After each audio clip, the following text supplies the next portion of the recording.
This copyrighted telecast is an exclusive presentation of Learfield under the broadcasting rights granted by the University of Nevada. Reuse of this presentation is prohibited without the express written consent of the University of Nevada and Learfield.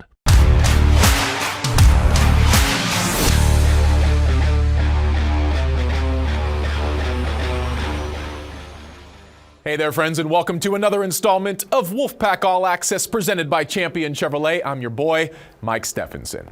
As always, we have a bunch of silver and blue content for you tonight, starting, of course, with Nevada football. After emerging through some tough times and showing out in last weekend's 45-point win over San Jose State, the Wolfpack trying to turn the season's best effort into the season's first winning streak, visiting the Wyoming Cowboys for a Saturday morning contest.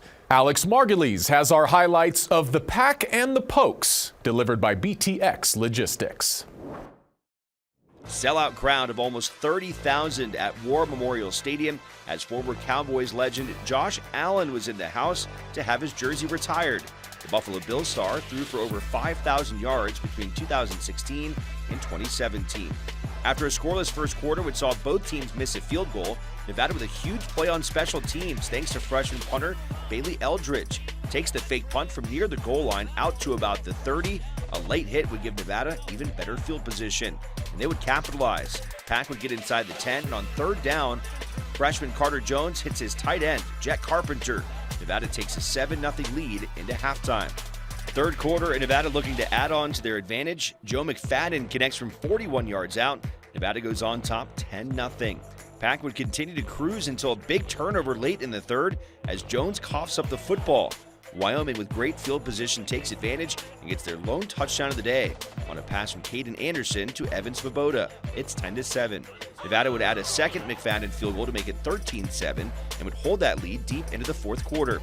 Final drive for Wyoming, and they would move all the way down the field inside the 10. On fourth down and 3, they're able to move the chains, but we're shy of the goal line, and time is running out. From the 1-yard line now, Anderson dumps off to his running back Sam Scott, but he's smothered by Hayden McDonald.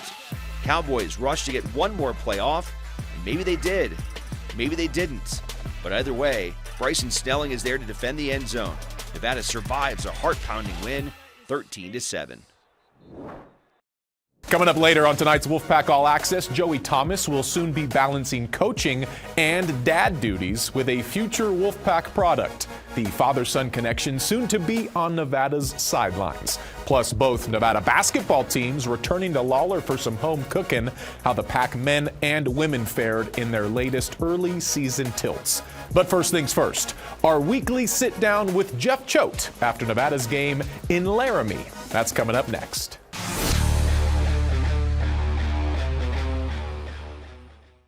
They're going to go into a shotgun. 4 receivers. Johnson takes the snap. Looking to throw. Pass is caught and then dropped immediately. Clock is ticking inside 10. 8 seconds. They're trying to get it set 6. With 5. With 4. 3. With 2. Can they get it off at 1? No, they cannot.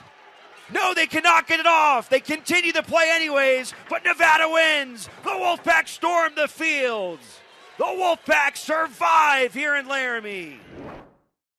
We are back on Champion Chevrolet's Wolfpack All Access, coming off Nevada football's final road trip of the 2025 season. Here is head coach Jeff Choate with our Alex Margulies following the Pack's game at Wyoming. All right, down here in Legacy Hall, Alex Margulies, head coach Jeff Choate. Let's just start with the crazy finish of that game yesterday. The last couple of minutes, I mean, there were so many different twists and turns with Stone Combs almost had an interception, and then they almost had a touchdown, and then it's 4th and 3, and they convert, but they don't score, and then you guys get a stop, and then there's that kind of hustle to get one more playoff. And how did you all see it? Well, I don't think that the game was managed well from an officiating standpoint down the stretch. Let me just say that. I mean, it kind of looked like that. The last play should never happen. There was 0 on the clock. Right. And so that being said, you know, we have an obligation to finish it out too. You talked about Stones. Well, you got to remember that the whole thing started with the ball bouncing off of Mervin's face mask. Right. Right at him. And early in that drive, it would have been a great play, but AJ had an opportunity to make a diving interception on a crossing route. Yep. And so we had our chances, right? We had our chances to make some plays there. and we didn't. And so ultimately, it came down to what it came down to, which, good news was we did what we needed to do outside of we turned the ball over. And had we not done that, I don't think they score. But we were able to overcome that for one of the first times in my tenure here, and so that was awesome to see. That was a real live environment, right? You got a packed house, Jared Allen Day, Senior Day, Chamber of Commerce weather, whatever you want to call it. But for our guys to go in there and really be the more physical team and dominate both sides of the line of scrimmage the way they did, that speaks well for the character and the resilience of this group.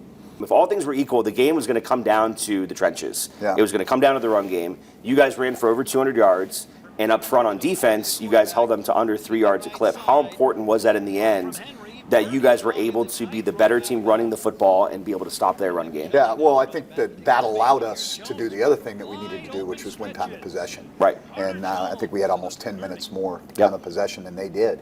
And so, I think if you don't run the ball, you don't move the chains, those things aren't going to happen. And now, one more possession for them, one less possession for us, that could have been a very impactful thing. So I think being able to control both sides of the line of scrimmage is always going to be a recipe for success. How did you like the way that you were able to kind of balance both quarterbacks? Yeah, I think we have found that balance is the right word. That took us a while to kind of figure out, okay, what are the things that we're going to lean into with Chubba? What are the things that we're going to lean into with Carter so that we can build the game plan and it took a while for those guys to even maybe get comfortable with Sure. in and out, Right. And so I think Chubba's been a selfless player, and I thought he put the team on his back at times yesterday. I think both talked about the offensive line and the tremendous job that they did.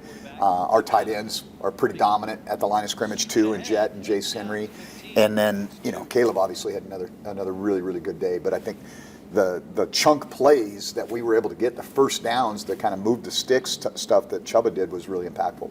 All right, so you get the win on the road at Wyoming, get the home win over San Jose State 2 in a row, heading into the finale of the season, which is, of course, the most important game of the year. It's the state championship, the battle for the Fremont Cannon. It's rolling up here. No one likes seeing it red. What is sort of your initial thoughts on getting to play this game next weekend and your team, feeling like it's starting to put some things together?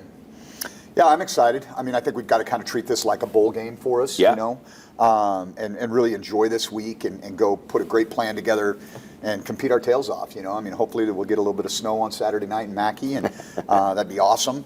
I think about this rivalry, and in my mind, I kind of equate it to something that I've been a part of in the past, but hey, we got F1 down there in Vegas, right? I mean, they're Lamborghini and we're F-150. No doubt. Like they're Starbucks, we're Dunkin' Donuts. Let's go, and I think that's kind of how, that chip on our shoulder that we've got to play with on Saturday is going to be a part of that. And so, whether it's how much they're paying their players, how much they're paying their coaches, what they practice in every day, where they compete on Saturday, like we should have a chip on our shoulder here, because we're in the same state, and let's step up and do the things that we need to do to be the University of Nevada. And this game is a way for us to kind of push that forward a little bit. What's your message to Wolfpack fans as to why they should come out and support this game? Well, this is the game in the state of Nevada, right? I mean, I don't understand why you wouldn't come to it. I mean, it's the Saturday after Thanksgiving. It's going to be an awesome environment, and we need your support to get that cannon back. All right, thanks, guys. From Legacy Hall to Lawler Event Center. Next on Wolfpack All Access, the week that was for Nevada basketball. Stick with us.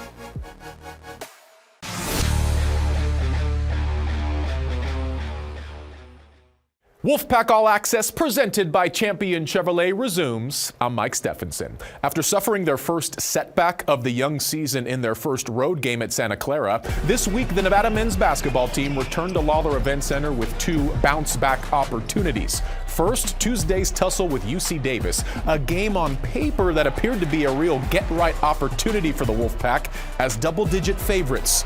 But the visiting Aggies had other plans, keeping pace with the pack throughout.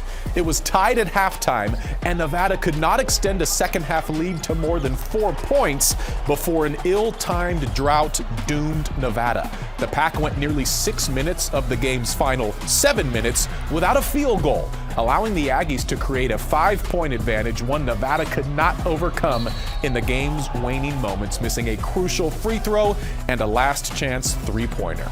UC Davis comes into Reno and leaves with the program's first win over Nevada since 1973. 75-71 was that final. That made Saturday's game with UC Santa Barbara all the more significant. Here's Shannon Kelly with those highlights and reaction from the Pack and the Gauchos. The Wolfpack turning defense into offense early and often against the Gauchos. True freshman Miles Walker coming in off the bench and connecting with Amir Robinson, who drops in a dime. It's 15-6 Nevada roughly midway through the first half. The Gauchos would storm back, though, doing work here in the paint and tying things up at 24-all. The Wolfpack looking to create a little separation. Tayshawn Comer to Corey Camper Jr. for the alley-oop. Nevada would lead 32-28 at halftime. Camper Jr. having himself a night, hitting 9 of 14 shots, including 4 of 7 from 3. The Pack leading by as many as 18 in the second half. Camper with a career-high 27 points en route to the Wolfpack's 77-64 win over UCSB. Wolfpack with a stronger showing defensively on Saturday, scoring 24 points off of 15 Gauchos turnovers in the win. I thought our guys did a great job defensively, and the message was simple. They proved that they can. Their efficiency on defense, they made it. Our efficiency was 94. Our offensive efficiency was 113. So they proved to themselves, and hopefully that's what they can grow from, that they can play both ends and be efficient at both ends. And I thought for the most part we were tonight. It was really, really good 40 minutes, our best 40 minutes in a long time. It's a good win. We're happy about it. I feel like we're back on track to where we need to be. Last 4 games or so, we haven't played well defensively. So tonight I think we played really well defensively, and that's what won us the game. Getting this win, much needed win after the 2 L's we took. And like I said, just getting a little momentum, I think we're in a great spot. Next up for the guys, a Thanksgiving holiday trip to Palm Desert. It is the Acrisure Series. The Wolfpack faces Washington on Thanksgiving before seeing either San Francisco or Colorado on Black Friday.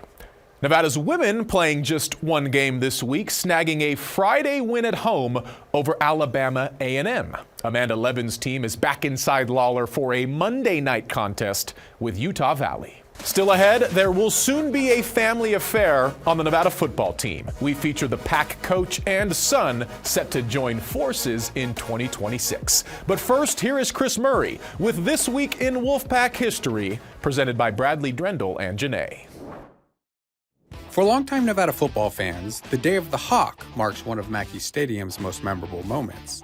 On November 22, 1980, legendary Wolfpack running back Frank Hawkins played his final game in silver and blue. He did so by rushing for 265 yards and 4 touchdowns in a 38-7 win over Idaho. Hawkins led Division I AA in rushing as a sophomore, junior, and senior, his career total of 5,333 yards, remaining a school record 45 years later. Hawkins, who retired with the FCS career rushing mark, remains the only Nevada player inducted into the College Football Hall of Fame. His number 27 jersey also retired by the Wolfpack. A Las Vegas native, Hawkins grew up dreaming of playing for USC, and while that didn't happen, his legacy at Nevada will not soon be forgotten.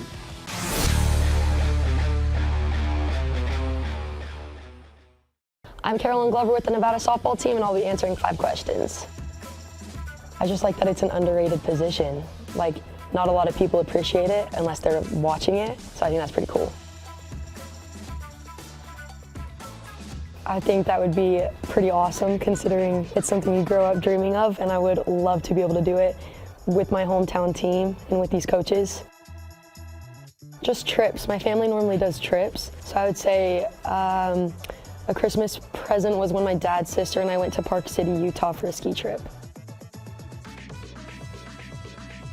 Morning person. I like watching sunrises, and coffee is a must. Greece.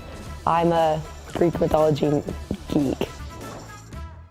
Champion Chevrolet's Wolfpack All Access continues. I'm Mike Stephenson. Nevada football's 2026 recruiting class features a defensive back who is as close to his future coach as he can be. get your money. Go get paid. That's what we do. Before his college coaching journey landed him at Nevada, Joey Thomas spent 2 full football seasons away from his Seattle-based family while at Texas. You miss a lot of time, so it was tough. It was a strain. There's a lot of going back and forth as a father. Am I making the right decision, for my household, for my kids? But ultimately, I felt like them watching me chase my dream hopefully was only inspiring to them to do the same. When I was younger, it was really difficult because that's my dad, obviously. And then we moved to Reno sophomore year, going into junior year, and I'm back with my dad. A Reno reunion at the right time, as the father, Joey Thomas, elevated his coaching career to become the Wolfpack's new leader of the secondaries. Son Joey Thomas elevated his game as a Bishop Manogue minor. And the touchdown reception, number 3, Joe Thomas. And next year, they'll both be in silver and blue. He was not involved in my recruiting process at all. He basically said it like this: if you guys want me, you're gonna have to recruit me. He's not doing it for them. I was gonna be a father through the process, and I wanted him to have his process be his process, and I wanted him to feel and build the relationships with the coaches however it came about. They did a great job, and then here I am. For Coach Thomas, it was a commitment unlike any before. I was excited. I smiled. I mean, as a father, it's touching, to know that your child wants to come play for you. So, that was a pretty cool moment, that we could share and have together and do the photo shoot. But, I don't want to get emotional, but, it was cool. It was really a good thing. So I'm excited, for it. I'm excited for him, and I'm excited to have those moments with him. I've never really worded it like that. I've never said, Dad, I'm playing for you. I've just said I'm going to work with you. Oh, and there will be work, and not the take out the trash or clean your room type. Obviously, that's my dad. I got a great relationship with him, but on the field, that's not my dad. That's a coach. So off the field, it's Dad. On the field, it's Coach Thomas. I'm sensitive to it because I'm a son of a coach. Obviously, I'm Joey Thomas II. He's Joey Thomas III. I wore 2. That's why he wears 3, because he's the 3rd. So I understand the dynamic, but it is what it is. Pressure is a privilege. Like the pressure of playing for a Pops that reached Hall of Fame status as a standout at Montana State before playing 7 seasons in the NFL. My journey was my journey. Your journey is going to be your journey. You live in different times than I did. So I'm just the compass along the way to guide you. He's going to have it harder than everybody else because he is my son, and the standard is going to be set initially that, hey, I don't care. I don't care who you are. The standard is the standard. If I mess up, I'm going to have to hear from him. Sometimes I really got to impress him, and then sometimes, even if I do, I don't get a reaction out of him. You see what we do? He's going to tell me the truth. Scoot up or back up. When we're in this building, I'm 100% coach. When you come home and you have dinner, I got my dad hat on. But don't think the football talk will stop at the front door, as the younger JT looks to show 3 is more than 2. I've been looking for video because he sure talks a lot, so I want to see it with my own eyes to see if his film is better than mine. He thinks he's better than me, but to play corner, you got to be a little delusional at times. So I don't mind his delusion, but I want him to be better than me. If he's better than me, then he's accomplished a great thing for himself and building his own legacy. So the goal is for him to be better than me, but you're not there yet. Got a long way to go.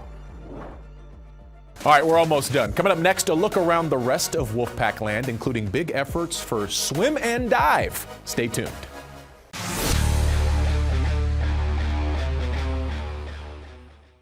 Wrapping things up on Wolfpack All Access as Nevada volleyball wraps up its season. The Pack playing its final 2 matches away from home last week, first falling Thursday at Boise State and again Saturday at Mountain West champion Utah State. Nevada ends the year 8-20 overall with a 4-14 mark in conference play.